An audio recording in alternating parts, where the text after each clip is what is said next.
5 minutos para as 11 da noite. Martiño Noriega, moi boa noite. Moi boa noite. Como vamos? Vamos, cheos de forza. Cheos de forza. Arrematando o día, pero aí... Paula Prado, buenas noches. ¿Todo bien? Todo bien, sí. Iván Puentes, buenas noches. Muy buena noche. Rubén Pérez, muy buena noche. Bueno, hablábamos de Parlamento de Galicia en la anterior parte del programa de esta noche, pero hoy ha sido un día de protestas aquí en Galicia, colectivos de toda índole, algunos ya conocidos porque sistemáticamente quieren dejar constancia de la situación en la que se encuentra, pero vamos a hacer un pequeño repaso por los escenarios de esas protestas que, como les decía, hoy han salpicado la práctica totalidad de Galicia. Vamos a empezar por Moaña, un sitio en el que habitualmente protestan, en este caso, los afectados por las ya famosas participaciones preferentes. Este era un momento de esa concentración que tenía lugar delante de una oficina de la antigua Caixa Nova. Hubo también protestas de las preferentes en Vigo, otro sitio en el que habitualmente también en el entorno de García Barbón se producen protestas, en este caso también en relación con lo que ha pasado con las preferentes y esa quita que inevitablemente parece que van a tener que asumir.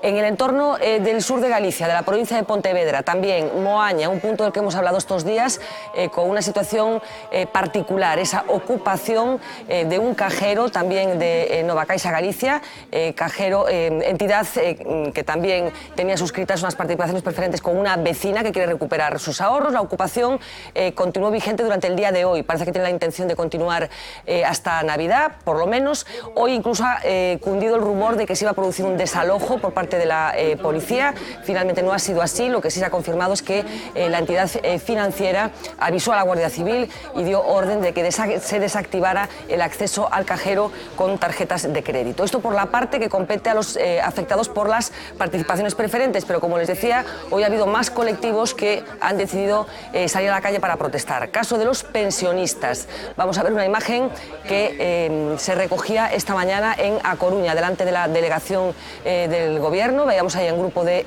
manifestantes pidiendo que los pensionistas no pierdan poder adquisitivo como consecuencia de la última decisión que ha tomado el Gobierno de Mariano Rajoy. Los funcionarios, otro de los colectivos que también entienden que están siendo agraviados especialmente como consecuencia de la crisis económica. En el caso de Pontevedra, protagonizaron una protesta particular recogiendo más de 1000 kilos de alimentos que van a destinar a una ONG. Protestaban en concreto por esa supresión de la paga extra de Navidad que se va a concretar ahora en este mes de diciembre. Hablando de funcionarios, también tenía lugar hoy una entrega de firmas pidiendo algo similar, que se compense, en el caso de los funcionarios gallegos, a los trabajadores públicos, teniendo en cuenta que, según sostiene el Gobierno gallego, Galicia va a estar en condiciones de cumplir el déficit, así que solicitan que esa paga extra sea reintegrada en próximos meses. Ha habido más protestas, en este caso de los trabajadores de Vitrasa, la empresa de los autobuses públicos de Vigo. Vemos un momento de esa protesta que llevan unos cuantos días también en huelga para tratar de mejorar sus condiciones laborales. Y otro de los colectivos que también se han convertido en habituales es el de los afectados por los desahucios. En esta ocasión vamos a ver imágenes que no son de Vigo, sino de Sevilla. Allí tenía lugar esta imagen, una imagen también habitual. Como consecuencia de la protesta de un grupo de personas, se conseguía parar un desahucio que iba a afectar directamente a la mujer que está siendo besada en estas imágenes. Bueno, por completar el recorrido por las protestas del día, vamos a acabar en Madrid. Como saben, en Madrid los trabajadores de la sanidad pública llevan en pie de guerra desde hace unos cuantos días.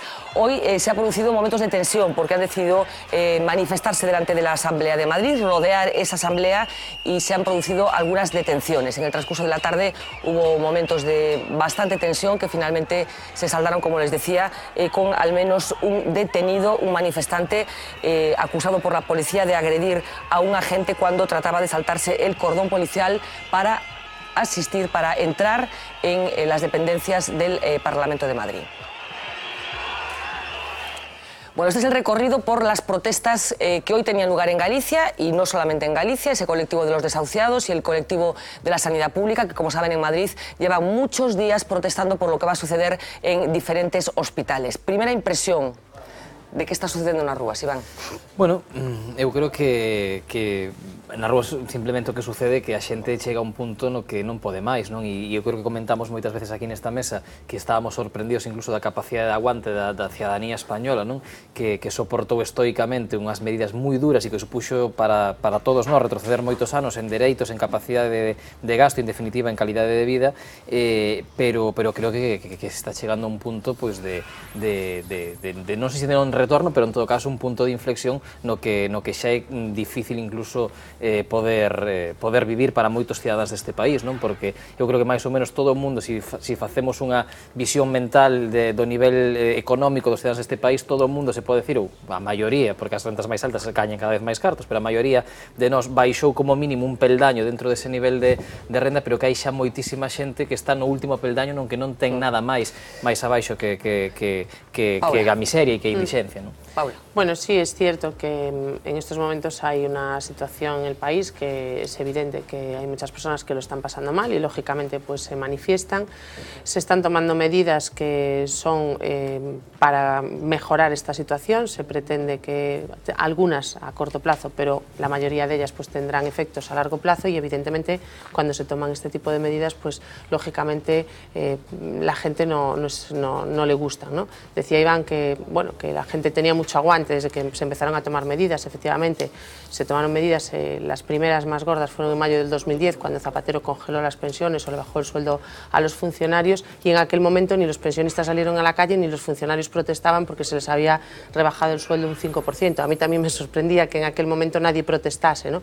Ahora, bueno, pues los pensionistas que veíamos hoy se les sube un 1% la pensión. En cualquier caso, efectivamente, no es lo ideal, pero en cualquier caso la congelación es muchísimo peor y en aquel momento pues a mí también me sorprendió que no saliesen a la calle. Bueno, vamos a hablar de las pensiones enseguida y del mal rato que hoy ha pasado Fátima Báñez, que ha tenido que explicar en comisión parlamentaria la decisión que ha tomado el gobierno y a la que le han pedido la dimisión. Pero antes, Rubén, impresión sobre o que está acontecendo na rúa. Home, isto como as boas óperas para nós vai increcendo, porque a situación, eu creo que aquí o Partido Popular erra pensando que isto é unha herencia recibida. A conflitividade laboral neste país no último ano do goberno do Partido Popular multiplicouse un 30%, é dicir, estamos nunha situación, estamos vendo movilizacións que son de carácter social, pero tamén nos podíamos dar, onte mesmo, ás 2 da mañán se pechaba o convenio, o acordo, un preacordo, o convenio do metal de Pontevedra. Os traballadores do metal de Pontevedra, cando non hai acordo, sabemos todos que vamos á rúa, non? Vai haber unha conflitividade seria en ámbito laboral porque o Partido Popular está alentando que determinada patronal non se senta a negociar convenios esperando que decaian despois de 12 meses. O que está pasando neste país é a resposta normal dunha cidadanía consciente de que hai unha problemática social. E segundo, aquí unha cousa que se chamou o 15M que tamén ensinou a moita xente a tomar a rúa cívicamente, a tomar a rúa dunha maneira participativa. Eu creo que ese é un valor do 15M que se aporta á cidadanía. Moita xente das preferentes creo que é a primeira vez que se mobilizan por algo. É certo que por un tema económico e personal, pero están movilizándose moitos deles cada vez máis e xente que nin siquiera está afectada, non? Eu creo que é algo evidente que o país se move, eso é algo necesario. Martiño. Sí, eu aí discrepo con Paula, non? Eu creo que as medidas que están adoptando non deixan de ser un medicamento que non cumple a súa función, non? É dicir, estamos tomándonos unha dosis colectiva de algo que está agravando a enfermidade, non? Se fora pequenas dosis poderíamos falar de vacina, pero a grandes dosis claramente estamos comprobando como colectivamente a situación está empeorando, a maioría social agredida está empeorando as súas condicións e además estamos comprobando como noutros estados, como pode ser Grecia ou Portugal, que xa empezaron con este tratamento experimental, a situación tamén é mala e van por diante, co cal eu creo que as perspectivas non son boas, non? Quen está pagando todo isto? Pois como diría o meu avó, que en paz descanse, Juan Pueblo. E a maioría social agredida. E iso estamos a comprobar todos os días, non? Todos os días. E a xente se empeza a mobilizar. Hai xente que confunde incluso a cuestión electoral e os resultados co que son as derrotas políticas. Hai xa unha maioría social agredida, moita dela tomando conciencia, movilizándose. Outra cousa é a traslación electoral no seu momento.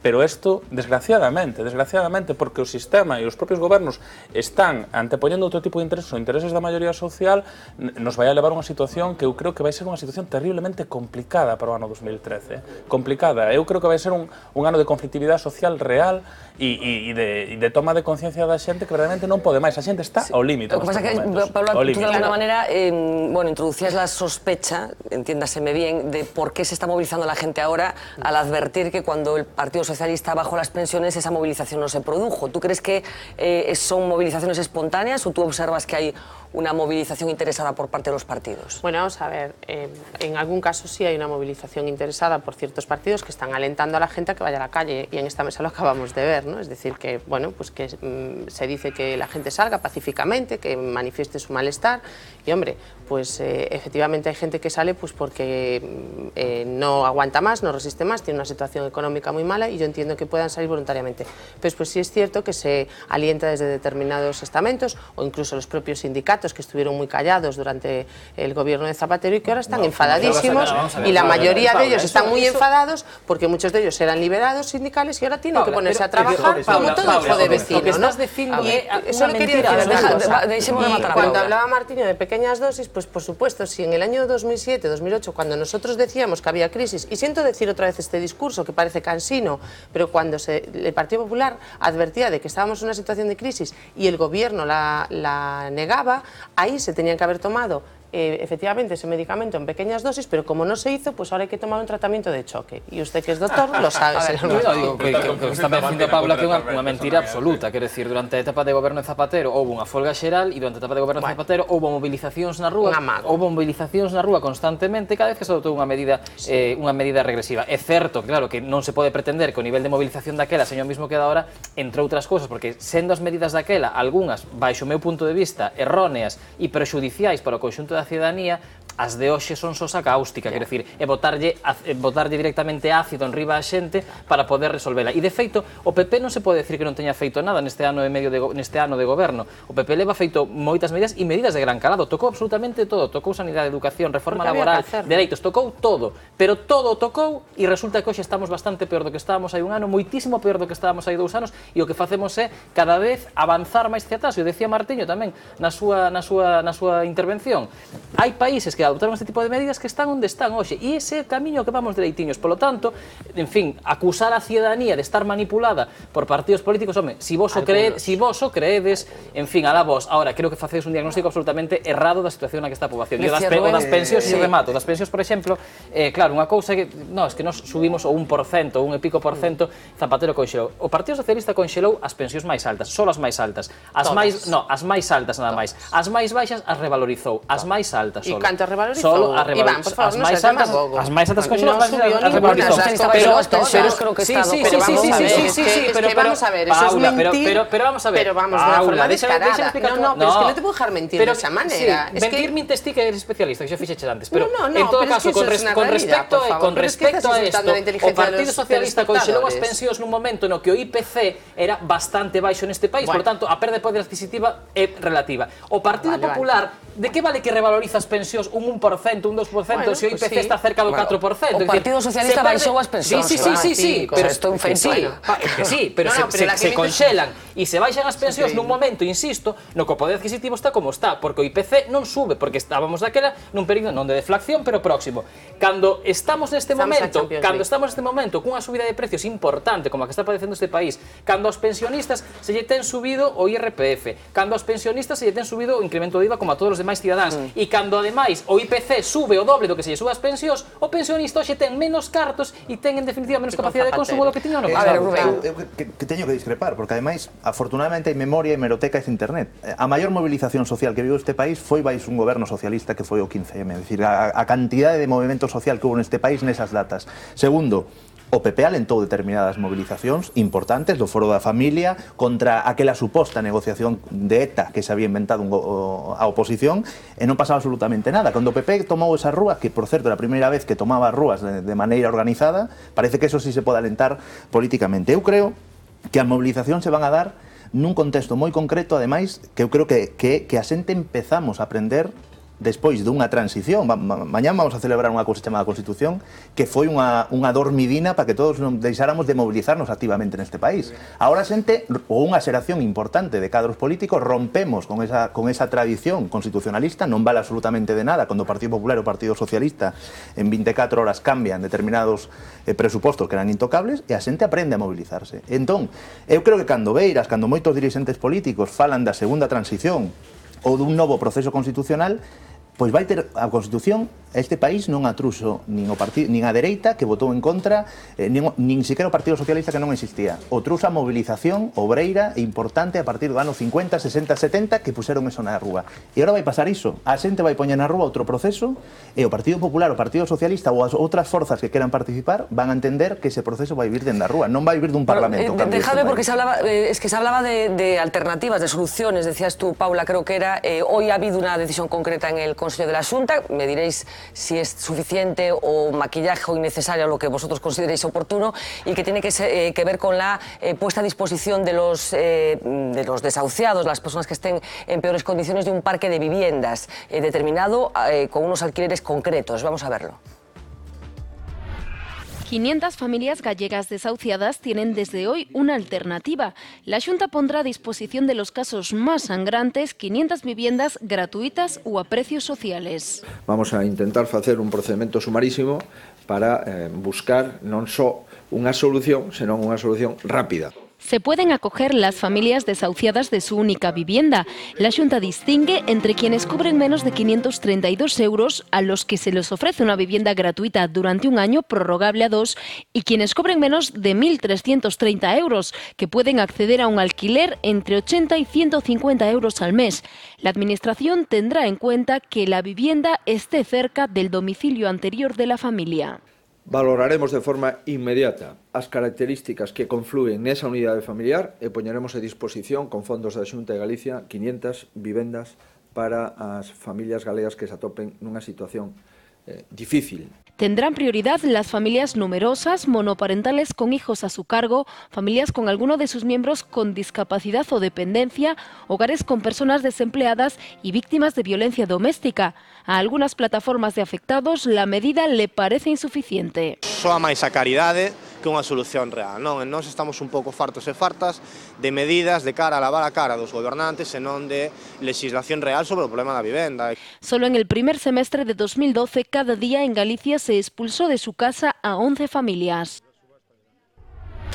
Bueno, a decisión de hoxe mesmo do Consello da Xunta, segundo Consello da Xunta, por certo, que se celebra despois das eleccións. Paula. Bueno, empezando por lo último que escuché de ese chico, ¿no?, que decía que es una medida de caridad. Vamos a ver, la mejor política social es el empleo, pero cuando falla eso y cuando ya la persona pues está en una situación de desamparo, pues tiene que introducirse medidas sociales. Y es una medida social, no es caridad. Y eso es una cosa que me molesta enormemente cuando la gente habla de caridad cuando se trata de solucionar los problemas de las personas. Por tanto, yo quiero desechar ese término de caridad cuando hablamos de política social. Yo que estoy en un concello, que es la administración más cercana al ciudadano y que vivo todos los días y veo todos los días situaciones de este tipo, me lo cuentan las trabajadoras sociales, es una medida que para mí es ideal, es idónea, porque hay muchísimas personas que no pueden pagar los alquileres a precio de mercado, la bolsa aluga de la Xunta también era insuficiente en este sentido, y yo creo que la medida a mí me parece que va a resolver el problema de muchísimas personas, teniendo en cuenta el conocimiento que tengo, bueno, de una ciudad como Santiago de Compostela y tal y como está la situación actualmente. Martiño. Eu creo que un parche, pero vou intentar ser ponderado. É mellor esta medida que ningunha, evidentemente é mellor, pero mellor sería que, por exemplo, o goberno deixara de avalar o sistema financiero que ten moita responsabilidade no que está acontecendo, incluso no feito de que ao final este repercutindo directamente nos nosos dereitos e atacara directamente cuestións importantes como pode ser a lei hipotecaria, non? É dicir, eso sería importante. Eso sería verdadeiramente o equilibrado. Pero ten capacidade a Xunta de Galicia neste caso concreto o Goberno galego para... En este caso seguramente non, ainda que o Goberno galego sí que copartícipe moitas veces da desfeita do sistema financiero, só hai que velo na situación da fusión das caixas, na actitud que se mantivo e na certa actitude un pouco de apadriñamento do que foi o sistema financiero galego, pero sí que é certo que non ten capacidade, pero forma parte do Partido Popular e todos sabemos a actitud que adopta o Partido Popular e tamén no seu momento o Partido Socialista co que foi a lei hipotecaria, co que foi a cuestión da dación en pago e con un sistema que é absolutamente injusto, é un atraco a man armada aos dereitos da cidadanía, non? Entonces, isto que ven a anunciar hoxe o señor Feijóo como se fora unha bella reina, aí unha bella raíña, dicindo, veño ca solución, é millor que nada? É millor que nada. Agora ben, a solución? Non. É un parche? Sí. E soluciona o problema estructural do que está acontecendo co sistema financiero cos dereitos dos cidadáns? Non. Non. Hasta onde? E hai capacidade para asumir o que ven en riba? Porque isto simplemente apunta do iceberg, non? Eu creo que a magnitude da medida a dan os números, non? Hai 500 vivendas que son as que anuncia Feijóo que se poñen a disposición e hai no ano 2012 4.000 e pico personas que perderon a súa vivenda, é dicir, 4.000 e pico persoas e 500 vivendas. Ese é o dato, non? Pero que teria que facer a Xunta? Eu creo que a Xunta ten unha medida, baixo o meu punto de vista, moito máis efectiva.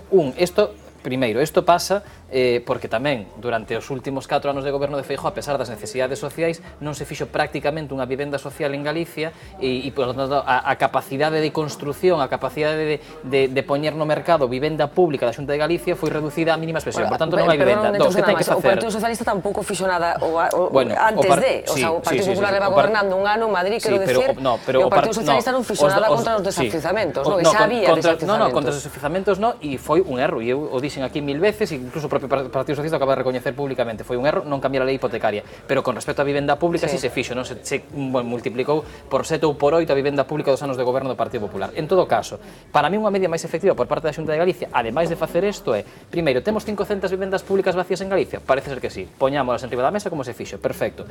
Segundo, a familias que perdan a súa vivenda a día de hoxe e que estean ao borde e que non podan esperar uns meses, financiémoslle por parte da Xunta de Galicia, por certo, igual que o PP paga matrículas en colexios privados a nenos que non queren estudar catalán, financiémoslles alquileres sociais a familias que van perder a súa vivenda. E máis unha medida a medio prazo, iniciemos por parte da Xunta de Galicia unha campaña, un plan especial de construción de vivenda social, de vivenda pública, que permite dúas cousas. Primeiro, xerar emprego, é dicir, invertir cartos públicos en construir vivenda e, polo tanto, crear postos de traballo, e, en segundo lugar, cando esas vivendas estean rematadas, ter vivenda para persoas que teñan esas necesidades. Iván coincide co presidente da patronal bancaria que quere que se construya máis casas. Pero unha cousa é construir vivenda libre e outra cousa é construir vivenda pública, que non ten nada que ver. É que, bueno, nós aí, históricamente, temos defendido que hai modelos para dotar de vivenda pública un país en construíla, Nos poñemos exemplo o caso de Suecia. Suecia no ano 90 e unha crise financiera bancaria importantísima, que aquel momento a tasa de morosidade era do 11%, moito máis alta que nós, é dicir, os suecos debían moito máis cuartos aos bancos que nós. O goberno sueco intervén a banca, nacionaliza, algunos revisou desaparecer, eses activos tóxicos que aquí andan os activos tóxicos son casas, e casas que moven dun lado para outro. CaixaNova fala de 5.900 vivendas que ten. Se nos garantizamos ese 11% de morosidade, se nos garantizamos ese activo pasa a titularidade estatal e o Estado faise cun bloque de vivenda pública que antes estaban man privadas. Que sería o Sareb, que sería o que vai pasar o Banco Malo, non? Pero o Banco Malo que non vai ter control público, porque o Banco Malo se vai a vender a precio de mercado, se van a socializar as pérdidas dese Banco Malo. Nós o que estamos falando aquí abertamente de nacionalizar ese activo que os bancos manexaron de maneira irregular. Por qué? Porque había unha lei de suelo que permitía encarecer o precio do suelo sobre un valor irreal, segundo, unha lei hipotecaria posta a dedo para permitir que asentesen debedara, e nos pensamos que hai unha responsabilidade tamén política para recuperar ese activo. Nacionalizar a vivenda non é unha medida soviética, como nos decían a nós cando plantexamos isto nos anos 90, o señor Julián Guita. Si ustedes son uns soviéticos que queren nacionalizar a vivenda, non, é unha medida que fixo a socialdemocracia en Suecia, pero tamén a dereita, A dereita nos países nórdicos, cando a banca daba crise, traiga usted viviendas que queden para es que de los desahucios ha habido muchas noticias, como casi todos los días, y una constatación de la preocupación que está provocando entre los españoles. Saben que todos los meses el Centro de Investigaciones Sociológicas hace una serie de encuestas para testar el grado de preocupación, entre otras cosas, de los españoles, aquellos asuntos que le quitan el sueño a los españoles. Los desahucios se han colado, pero ojo, porque la última encuesta refleja también, bueno, pues un descrédito creciente hacia la democracia. Acostumbrados estamos a ver estas imágenes y a escuchar estos gritos. Y hoy sale una cifra que nos llama la atención. El 66% de los encuestados por el CIS está poco o nada satisfecho con el funcionamiento de la democracia en España. Esto no está funcionando. Están fallando tantas cosas. 66%. No nos viene nada bien esta democracia. Frente al 29% que cree que funciona bien. ¿Y cuál sigue siendo la mayor preocupación de los españoles? Sin dudarlo, el paro. Tras el paro, los problemas económicos, los partidos políticos y, atención, la sanidad y los bancos. Está todo fatal. Y por primera vez aparecen los desahucios como problema. ¿Y a qué cree que el gobierno dedica más atención? Pues si el gobierno dice que al paro, los encuestados creen que dedica más atención a la economía. Lo piensa un 24%, detrás si viene el paro con un 20% y después los bancos un 16% y sus propios intereses un 11%. Datos curiosos siempre de las inquietudes de la gente. Bueno, datos curiosos, dice el vídeo, pero datos preocupantes también, porque estamos hablando de que 6, casi 7 de cada 10 españoles están poco o nada satisfechos con la democracia o con esta forma de entender la democracia. Yo no sé qué creéis que puede significar esto. A mí me preocupaba tamén cando decían que o principal problema era o terrorismo nos anos 90, é dicir, non era o principal problema deste país, nunca foi o principal problema deste país o terrorismo. Ahora ben, isto é unha antesala moi perigosa, porque cando a xente di que non confía na democracia, non é só que non confía nos partidos políticos, é que non confía en ninguna estrutura. Non confía no sistema, É dicir, ese caldo de cultivo pois pode dar monstruos, que en Grecia xa están nacendo. Aquí hai partidos populistas que a mí me preocupan tamén. A min o UPyD, Mario Conde, tamén teñen moitas veces un discurso que roza ese parafascismo en algunhas declaracións, non? Ese é unha antesala perigosa, non? E nós non somos un país políticamente moi maduro para pensar que aquí toda a dereita é civilizada e non pode haber unha extrema dereita. As agresións de grupos de extrema dereita en Madrid a colectivos de migrantes, a gays e lesbianas están aumentando de maneira escandalosa. Curiosamente, sen que a Comunidade de Madrid poña máis unidades policiais para ese tipo de delincuencia e de terrorismo que a extrema dereita, non? Nos parece unha cousa... Nós somos un partido que nos queiman sedes. Esquerda Unida, sistemáticamente, temos denunciado os ataques a algunhas sedes. Ese caldo de cultivo que é pequeno, con esto empezamos a mezclar. Grecia non era un país de dereita, Grecia era un país onde a esquerda sumaba unha parte importante do movimento obreiro. Neses sitios empeza a ser moral esa... Bueno, tan perigosa a extrema dereita como a extrema esquerda. Quero dicir que todos os extremos son malos, é dicir, non estou defendendo a extrema dereita ni moitísimo menos, non? Pero que todos os radicalismos en democracia son malos. Pero tíos rapados con palos de béisbol, eu non vin aínda da extrema esquerda neste país. Bueno, pero quero dicir que os radicalismos, bueno, pero temos visto ahora recentemente manifestacións pedindo a independencia, ainda non fai moito, pois moito radical de esquerdas que non eran pelados, que estaban... Radical é unha persoa que vai a raíz dos problemas, non é un insulto. Falo dos radicalismos, que non son vos en democracia, non? É dicir, o mellor é o equilibrio. En calquera caso, é preocupante que a xente diga que o problema que lle preocupa que a democracia. Eu que prefiero pensar que hai moita xente que cando lle falan de democracia moitas veces o está asociando a partidos políticos, non? Que en realidade sí a xente está moi enfadada cos representantes políticos porque consideran que non lles estamos resolvendo os seus problemas e que estamos máis preocupados por outras cousas, aínda que non é certo, non? Pero bueno, sí é certo que a xente ve que a situación está como enquistada e que parece que non salimos adiante. En canto ao tema dos desafiuzamentos e do tema da vivenda, non me sorprende moitísimo que Iván, como proposta estrela, diga que hai que construir máis vivenda social. Eu creo que hai moitísima vivenda neste país, vivenda baleira, e que sí que hai que darlle uso. Pero non protexida nin social. Que prefires, nacionalizar esa vivenda ou construir vivenda social? Non, construir dende loco que non, porque hai moitísima vivenda construída. Pero entonces defendedes nacionalizar a vivenda privada? Se me deixas que o explique. Hai moitísima vivenda construída, hai construtores que teñen vivenda cualificada como de protección autonómica e que están dispostos a poñela neste parque de vivendas porque polo menos lle sacan algún beneficio, porque non a teñen vendida, teñen a pechada. Non existe. É dicir, eso agora, con este modelo que se presentou hoxe no Consello da Xunta, probablemente haxa moitos construtores que poñan esa vivenda a disposición dese parque para tamén percibir eles uns beneficios por esa vivenda que teñen pechada que lle supón uns gastos.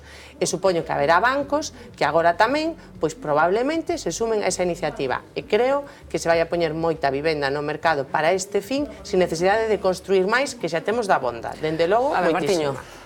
Eu creo que Paula é moi optimista, presuponlle os bancos unha bondade que en estes momentos ten demostrado que non existe. En este atraco a banco armado colectivo que estamos a vivir, eu entendo a desesperación da xente. Falábamos antes da maioría social agredida e a mesa é un proceso acumulativo, porque agora si antes non, é que isto é acumulativo. A xente está chegando a situacións límite. Radicalismo xa casi a veces non por convicción, sino por absoluta necesidade. A xente está dividida entre os que teñen moito medo pola situación e teñen verdadeiro pavor polo que está pasando e os que están fartos xa. Non hai equidistancias ni en termos medios, porque o propio sistema e a propia execución dos gobernos que se din que nos representan está obrigando a xente a posicionarse e a chegar a conclusión de que non nos representan ou de que están gobernando contra nós ou contra unha maioría social. Entón, en ese sentido, é normal que haxe ese malestar. Os datos son alarmantes, pero sobre todo o que é alarmante e o que golpea moito a realidade, todo o mundo estamos vendo nesta mesa, seguro que todos temos exemplos do que está pasando no noso entorno. E a ese nivel, e remato cunha cuestión, que era un pouco o que el decía, a mí o que me preocupa é o caldo de cultivo, porque sí que é certo que pode haber unha saída cara a unha mellor xustiza, redistribución da riqueza, non abuso do sistema financeiro, pero tamén pode haber unha saída de desesperación cara a un fascismo 2.0, e ese é o verdadeiro perigo no que estamos. Eu creo que o 66% eu nego-me a creer, porque habría que ver como que pasa polo cerebro da xente cando se lle pregunta isto, eu nego-me a creer que na dicotomía dictadura-democracia o 66% diga que non está nada ou pouco satisfeito coa democracia. Por tanto, eu o que quero entender desa resposta, e aí sí que eu comparto, é que hai un 66% da poboación española que non está de acordo con este modelo democrático e que cree que a democracia se pode perfeccionar, que se poden adoptar medidas que melloren a participación da ciudadanía, que melloren o sistema democrático e que, polo tanto, queren avanzar hacia outro modelo democrático. Eu aí sí que o entendo, porque evidentemente a situación na que está moita xente desesperada. Bueno, déjame que recuperemos el asunto de las pensiones, porque les decía antes que hoy la ministra Fátima Báñez debió de pasar un mal rato, lo reflejaba su cara, en esa comisión en la que tenía que explicar por qué el gobierno ha decidido lo que ha decidido con el asunto de las pensiones. Efectivamente, se va a producir una subida que en cualquier caso no va a estar a la altura del coste de la vida, de lo que va a subir la vida, con lo cual los pensionistas van a perder poder adquisitivo. Hoy comparecía en comisión, como les decía, y la oposición prácticamente en bloque la puso como la puso. Vamos a oírlo. La decisión de mantener la revalorización en el 1% se tomó una vez conocido el IPC al adelantado de noviembre y tiene por objetivo cumplir con nuestros compromisos de déficit público. El Gobierno, pues, está actuando con decisión y con responsabilidad y está haciendo un esfuerzo notable, sin precedentes, el mayor esfuerzo nunca realizado en la historia por parte del Estado para financiar la parte no contributiva del sistema. Nosotros estamos cumpliendo, y claro que sí, la legalidad. Todo lo contrario, señorías, de lo que se ha venido haciendo en los últimos años. Con este Gobierno no podemos garantizar el futuro de las pensiones, la credibilidad de este Gobierno y concretamente de usted, señora ministra, en relación con los compromisos con los pensionistas es una credibilidad nula. Una y mil veces han mentido ustedes. Han tomado una decisión con anterioridad y la han ocultado para poder pasar de puntillas por las elecciones gallegas de la Comunidad Autónoma Vasca y de Cataluña, para evitar los posibles costes electorales de esto. Y esto no es jugar limpio, señora ministra. En un año usted ha incumplido el compromiso y el contrato moral que asumió con sus electores. Ha incumplido los compromisos del debate de investidura del presidente del Gobierno. Ha estado engañando y mintiendo reiteradamente a los pensionistas y se ha burlado de este Parlamento. Señora ministra, en estas condiciones creo que usted no puede mantener su palabra. Una ministra que no es capaz de mantener su voto y su palabra ni durante 30 días no puede continuar en el cargo. Yo creo, señora ministra, que usted nos debería dejar como ministra de Empleo y dar paso a alguien que fuera más capaz de defender los derechos de los trabajadores y los pensionistas en un gabinete. Ustedes están engañando a los pensionistas desde el primer día. Dijo aquí en sede parlamentaria, en el debate previo a la campaña, posterior a la campaña, el verano, todo el rato de que no tocaría las pensiones. Y, como ve usted, no solo las ha tocado, no, se las ha quedado. Ustedes han incumplido en primer lugar la ley y han fallado a la palabra dada a los ciudadanos en sede parlamentaria y en sede extraparlamentaria. Díganme cuál es la causa de interés público que ustedes invocan para proceder a una expoliación, a una expropiación de todo el colectivo de jubilados y pensionistas del Estado español. Esto es un verdadero atropello. Esto es un ejercicio arbitrario de sus potestades legislativas, de las potestades legislativas de su materia en este Gobierno y de la mayoría absoluta que va a convalidar de forma autocrítica, como siempre, esta medida. Bueno, alguna de las cosas que tuvo que escuchar Fátima Báñez en esa comisión, en la que, como acaban de comprobar, incluso se le pidió su dimisión por parte del representante en esta comisión de Izquierda Plural, el diputado Coscubiela. Martiño. Sí, outro día leía nas redes sociais un tuit de unha persoa que decía tan só nos queda rezarlle a Fátima, entre paréntesis, Báñez. Claro, porque antes falábamos de se a xente cree ou non cree na democracia. Eu creo que a xente non cree en Fátima Báñez, unos representantes que, pola situación ou polo que sexa, ou porque acatan o mandato dos mandados, están facendo o contrario do que decían que iban a facer, non? Unha cuestión, perdón, Martín, que pregunte concretamente, porque unha das cousas que saiu nesta comisión é os tempos dos anuncios, o sea, porque este anuncio en relación cas pensións acontece despois de ter rematado os procesos electorais recentes, que son as eleccións en Euskadi, Galicia e Cataluña. E logo, o que nos preguntamos, hai soberanía para tomar as decisións, porque esta señora está facendo todo o contrario que dixo que iba a facer, e así ten a todo o mundo agardando que lle ten que rezar ou xa desesperados, non? Pero claro, esa é a situación en estes momentos. Non hai soberanía para tomar decisións e os responsables do goberno, en vez de intentar lutar por outras vías, pois acatan, pero eu creo que a situación é desesperada. Bueno, porque en este momento, pues porque es el momento que se están elaborando los presupuestos y es cuando toca, ¿no? No creo que sea en ningún caso premeditado. Y lo que sí es cierto es que hay que tomar medidas difíciles, porque la situación es difícil, y a ningún gobernante le gusta tomar este tipo de medidas. O sea, yo si me pongo en la piel de Fátima Báñez, estaría mucho más contenta diciendo que la subo un 5% que un 1%. Y si lo hace, no es porque tenga ganas de que le partan la cara. Lo que le provoca cabreo es que hasta hace unas semanas se estuviera diciendo desde el Partido Popular que se iban a revalorizar las pensiones, cuando yo estoy convencida de que íntimamente ya se albergaba la convicción de que eso no se iba a producir. Bueno, vamos a ver, se revaloriza un 1%, que es lo máximo que se puede revalorizar en el contexto en el que nos encontramos. Date cuenta que lo que se explicó es que hay 2 trabajadores por cada pensionista en España. Y eso no es sostenible en este momento. No es sostenible en este momento y no queda otro remedio. Y por desgracia nos tocó a los del Partido Popular bailar con la más fea, que es con la crisis que tenemos encima y los que tenemos que tomar estas medidas con valentía, porque no nos queda otra. Porque claro, para ir ahí a una comisión parlamentaria que te parta la cara la oposición y que te digan las cosas que te dicen, pues mucho mejor decir la subo un 5% y ser una irresponsable. Pues no. O discurso ese, en fin, de decir o esto lo imposible o esto el desastre, está ben, véndelo así, a algunha xente lle cola e tal, pero por exemplo eu creo que a Fátima Báñez, cando se vexan máis polo miúdo os números do Ministerio, se vai pasar o que pode pasar con Ver, non? Que nos diga sistemáticamente que hai que recortar, que non hai cartos para becas, non hai cartos para contratar profesores, non hai cartos para novos colexios, non hai cartos para comedores escolares e hai cartos para pagar matrículas en coles privados a nenos que queren estudiar en castelán, non? Claro, iso é absolutamente insostible. O momento, Paula, entendo que o tes que decir, pero non creo que nin ti te creas que non sabía o goberno antes das eleccións que non se iban a revalorizar as pensións. Tampouco sabía o goberno que non se iba a facer o dique flotante para os hosteleiros de Navantia antes das eleccións e puxo xusto a data da comisión de seguimento Navantia Xunta Concellos xusto 3 días despois das eleccións galegas. E ahora só falta que nos digas que non hai os contratos de Pemex. Podía poñelo día. No, pero nesto non hai dúbida. O goberno de España dixo que non vai facer o dique flotante de momento.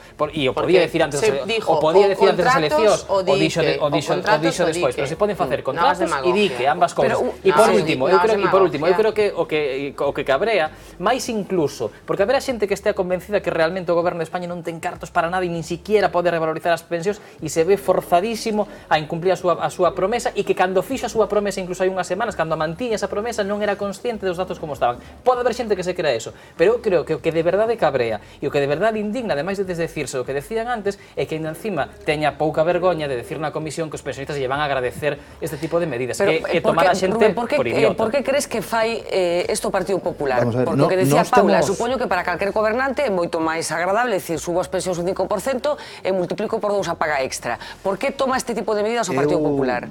Nós temos claro que este é un goberno secuestrado. Estamos dicindo sistemáticamente a intervención do noso deputado Coscubiela vai nesa órbita, non? Nós sabemos que o Partido Popular non está tomando as decisións que el quere tomar, é unhas decisións teledirixidas pola troika comunitaria que xa está actuando neste país, non? É máis, a gravidade non é a mentira que nós parlamentariamente ou os cidadáns xa temos tomada como unha realidade que pasa co Partido Popular. Decimos unha cousa, facemos outra, a subida do IVA, podíamos empezar, non? O problema é que aquí rompe un pacto moi concreto que é o Pacto de Toledo, rompe un consenso parlamentario moi importante.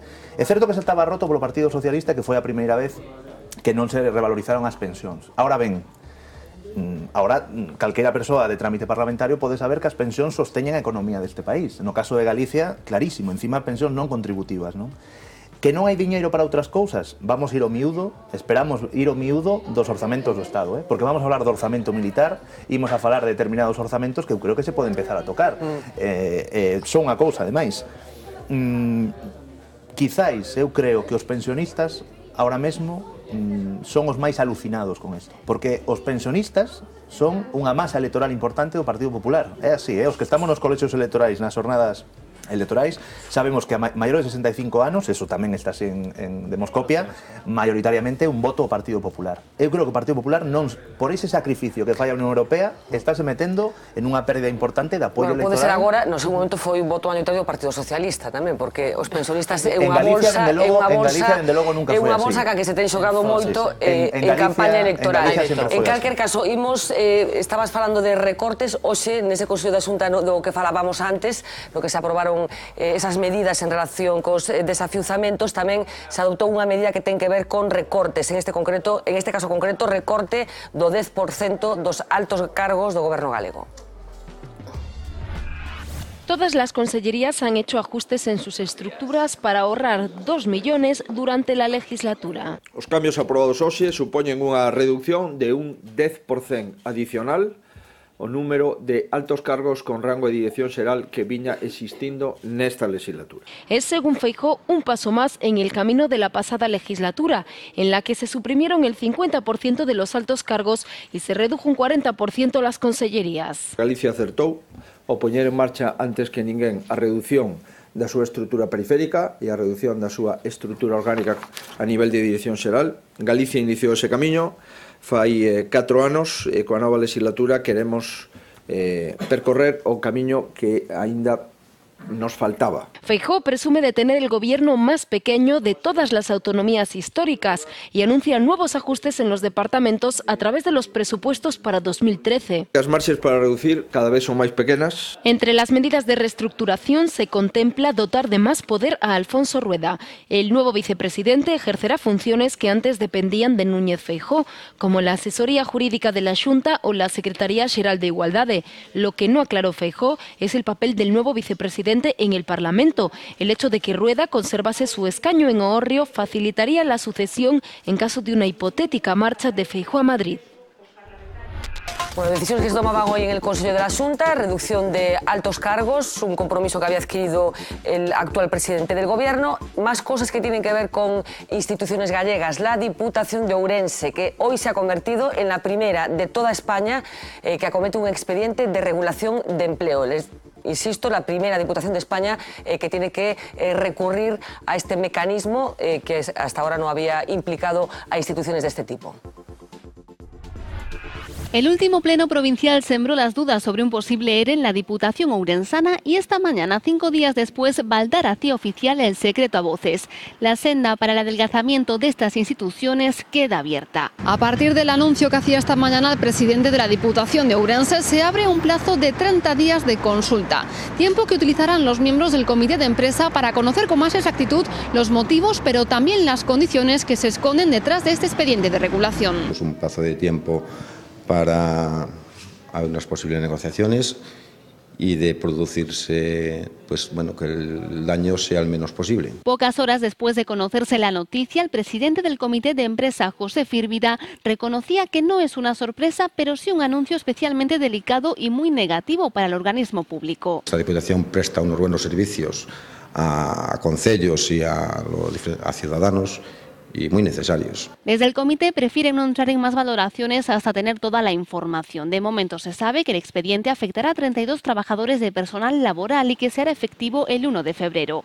La de Ourense se convierte en la primera diputación en hacer algo así y devuelve a la mesa de debate temas como la necesidad de la institución o la procedencia de sus trabajadores. Son funcionarios contratados a dedo por interés do presidente, pues estupendamente, que os despidan. Mira los apellidos si son o primos, o hermanos, o amigos, o vecinos. Me parece muy triste que haya gente que se tengan que quedar, pues eso, sin trabajo. El Comité de Empresa de la Diputación tiene prevista una reunión para el próximo lunes en la que debatirán y analizarán la medida. 32 empleados con contrato indefinido que van a perder su puesto de trabajo en la Diputación de Ourense. El 1 de febrero, las 4 diputaciones gallegas suman un déficit de 111 millones de euros. Martiño.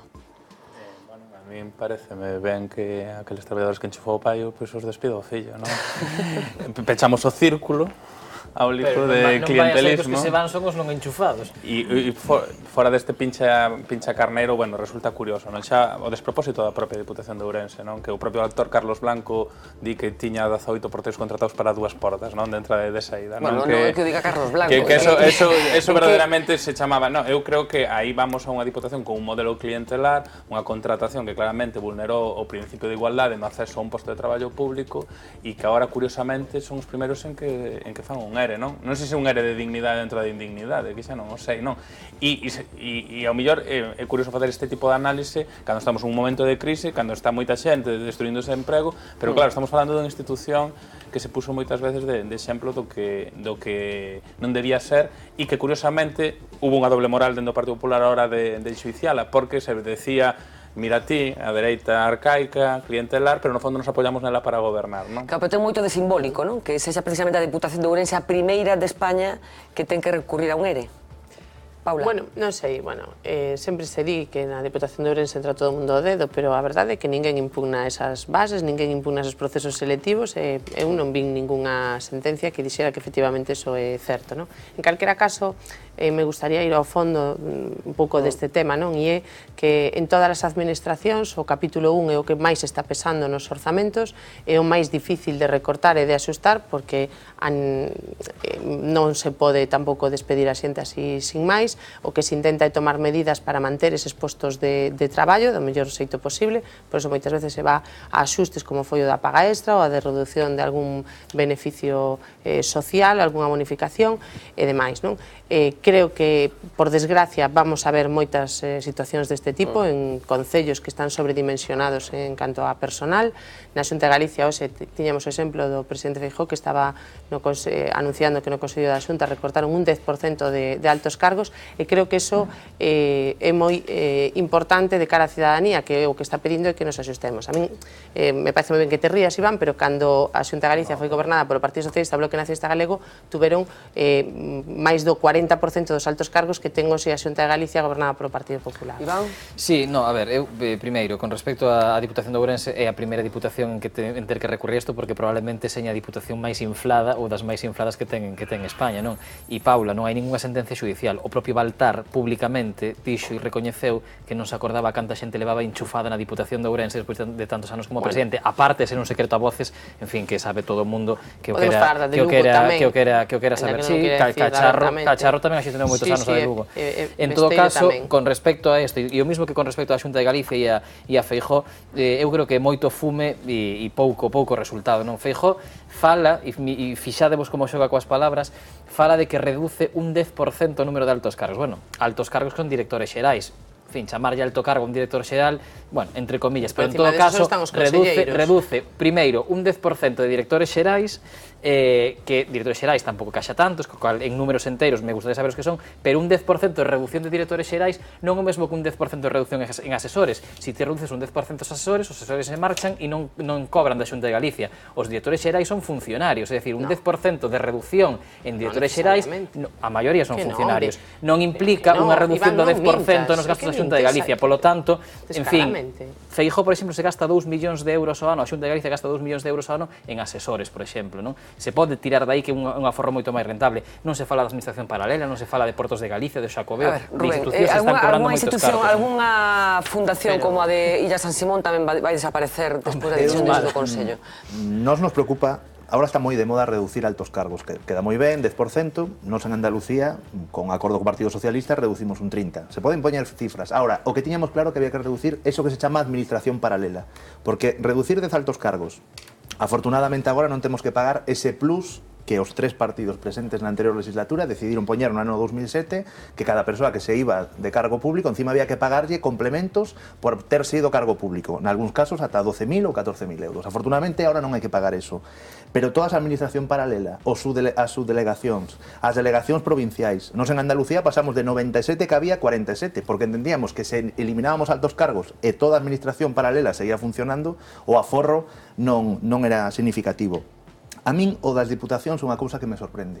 Non entendo como as diputacións, todos os concellos, sacando diñeiro debaixo das pedras, sen ningún tipo de recursos, e as diputacións un festival da contratación absolutamente denunciable.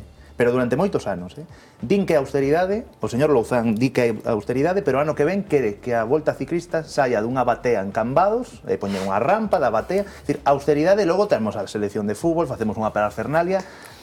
É certo que un ERE vai a ir a xente que entrou a dedo? É discutible. Nos ERE sempre é discutible que os que eu son un traballador regulado por ERE, na miña empresa non é porque somos o 100%, pero moitas empresas, os que se van aos ERE son precisamente os traballadores que máis denuncian, porque neste caso xa non hai tutela sindical. O ERE, o señor Baltar o pode presentar, eu desconfío moito dos sindicatos da Diputación, algún caso sei, Ahora, digan o que digan os sindicatos, ahora xa non hai ningún tipo de tutela sindical sobre o ERE. Se o señor Baltar quere largar a xente que protesta estes procesos dentro da Diputación, os vai a largar sin ningún tipo de problema. Sí, solo dos cosas. No podemos recortar mucho más, y se está recortando más, pero llevamos 4 años recortando. Decías tú que en Andalucía recortasteis de 97 a 47 delegaciones provinciales. Administración do Estado que máis recorte administrativo. En Galicia, de 54 pasamos a 5 en la anterior legislatura. En cuanto a asesores, reducimos un 30% los asesores y se van a reducir mucho más. Y un 50% la administración paralela, y están pendientes muchos más organismos. Tenemos que hacer una pequeña pausa. Por tanto, yo creo que se ha hecho un trabajo importantísimo en ese sentido. Muy pequeña pausa de publicidad. Enseguida vamos a volver, entre otras cosas, para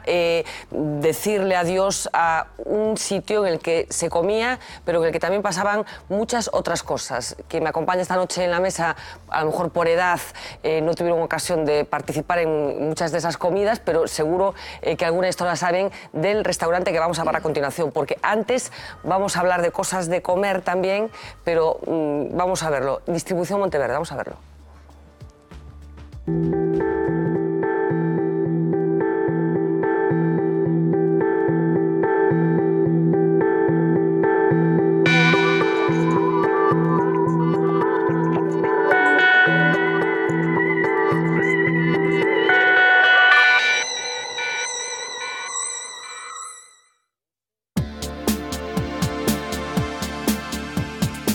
Monteverde nace y se crea en el año 1990. 5 años atrás habíamos iniciado como una delegación de Industrias Lácteas Monteverde, una fábrica asturiana que hoy todavía distribuimos y representamos en Galicia. Nuestros propios clientes nos pedían de alguna manera otro tipo de producto. A partir de ahí se crea esta empresa en el año 90 y empezamos poco a poco a comercializar exclusivamente en un ámbito provincial. Empezamos a distribuir y comercializar distintas firmas poco a poco.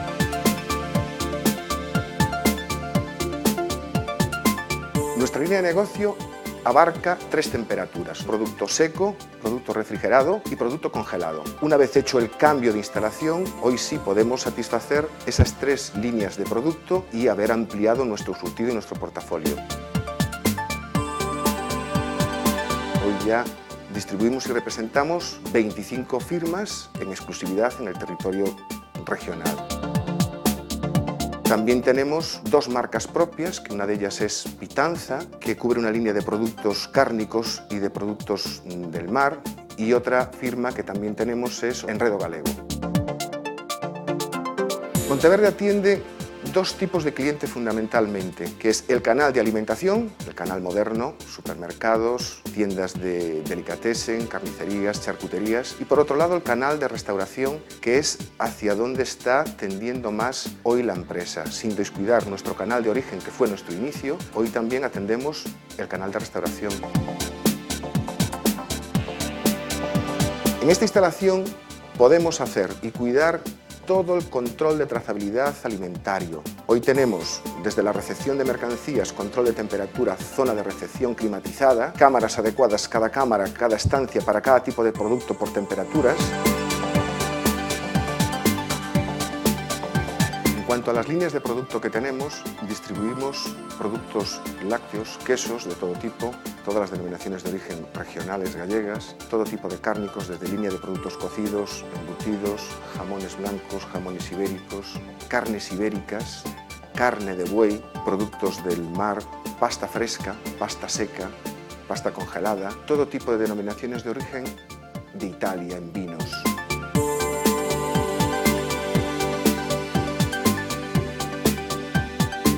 Monteverde, desde luego, distribuye una gran variedad de producto y calidad en producto, digamos que apoyado con un gran servicio inmediato, que es fundamental hoy en día porque los clientes no pueden estocar y no pueden cargarse de género.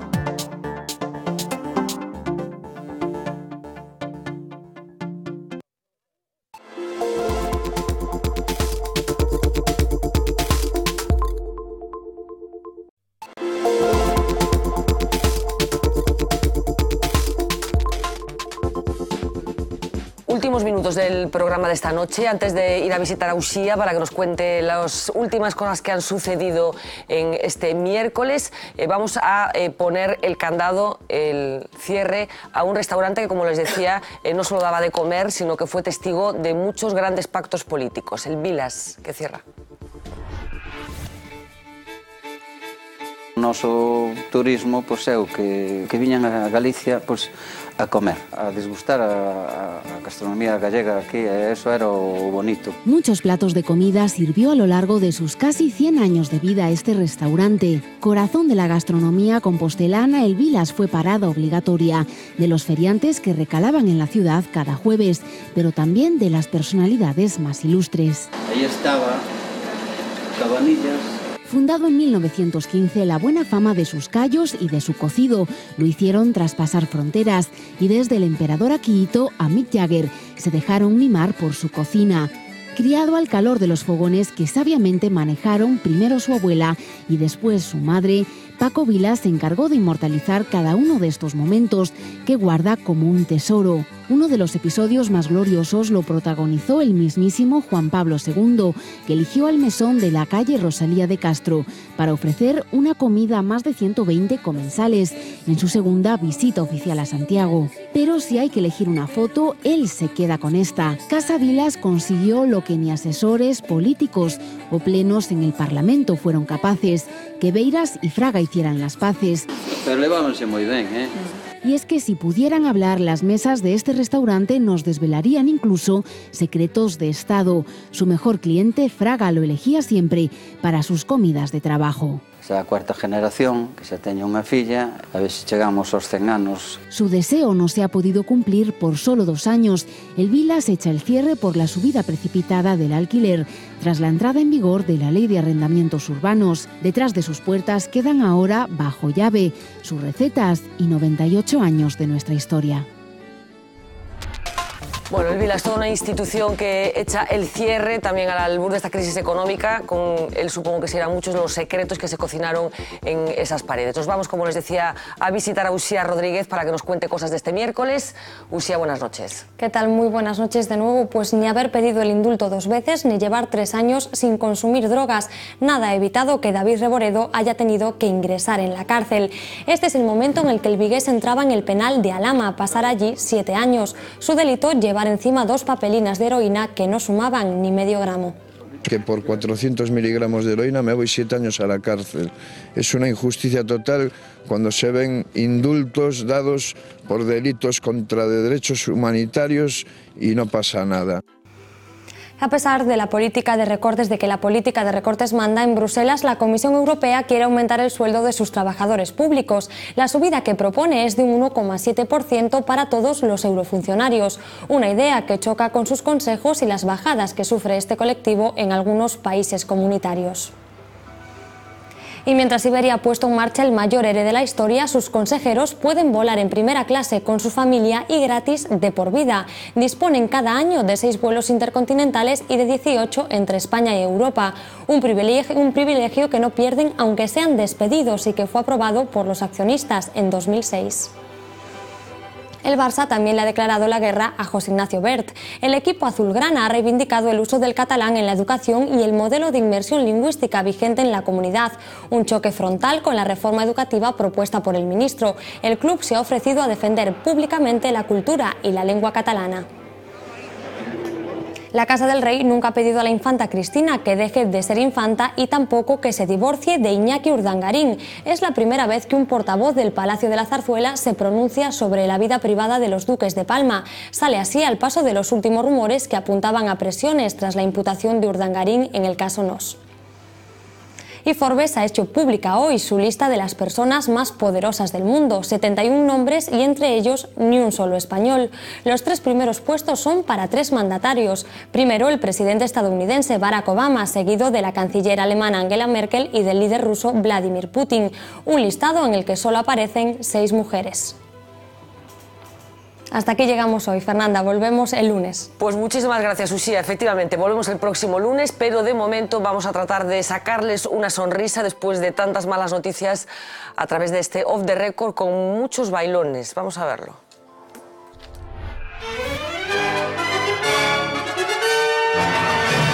Off the Record. Esta ha sido una semana de esas que nos gustan a los periodistas, con mucho ritmo.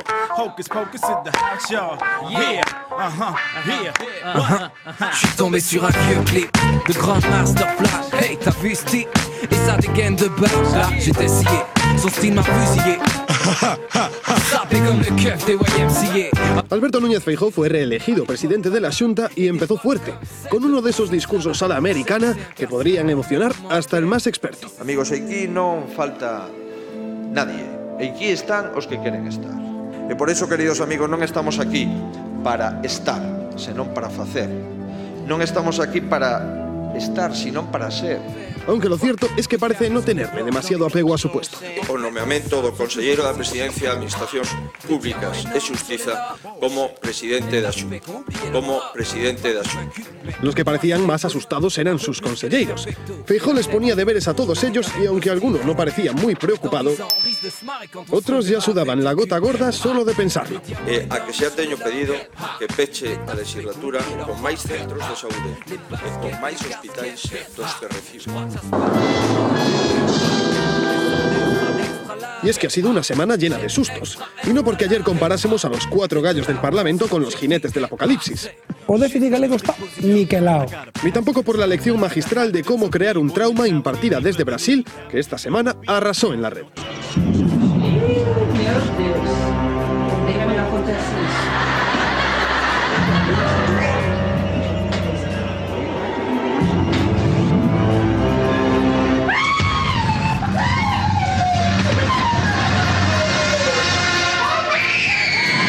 Sino más bien porque en una semana en la que sube el paro y José Ignacio Wert da una rueda de prensa, hay que estar con la guardia en alto.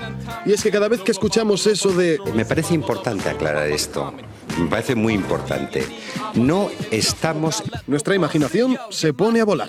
No estamos en una crisis económica. Al menos para el problema de los parados se empiezan a escuchar soluciones interesantes. Yo les pondría a trabajar de lo que más necesita España.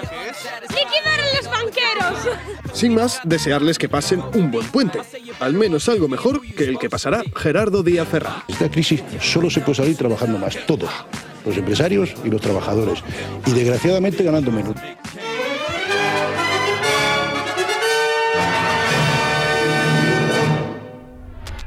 El señor Díaz Ferrán, que estará en estos momentos pasando su primera noche en la cárcel, teniendo en cuenta que no ha sido capaz de satisfacer la que iba a ser la fianza más cuantiosa de la historia de España hasta que le pusieron una un poco más alta al que era su socio. Estamos hablando de 30 millones de euros para Díaz Ferrán y 50 millones de euros para su socio, que no habrán hecho para que les hayan puesto semejante fianza. Nos vamos corriendo a la primera página del periódico de mañana, primera edición. Titular de apertura: la Diputación de Ourense acomete el primer ERE de la Administración gallega. 32 empleados con contrato indefinido perderán su empleo. Las 4 diputaciones Diputaciones suman un déficit de 111 millones de euros. Foto de primera, marineros indonesios y peruanos abandonados a su suerte en Vigo, los 9 tripulantes afectados que llevan desde mayo sin cobrar sueldos, con esa foto firmada por Óscar Vázquez. Destacar también que los ingresos de los arquitectos que aún tienen trabajo rondan los 600 euros al mes, uno de los colectivos más afectados sin duda por la crisis.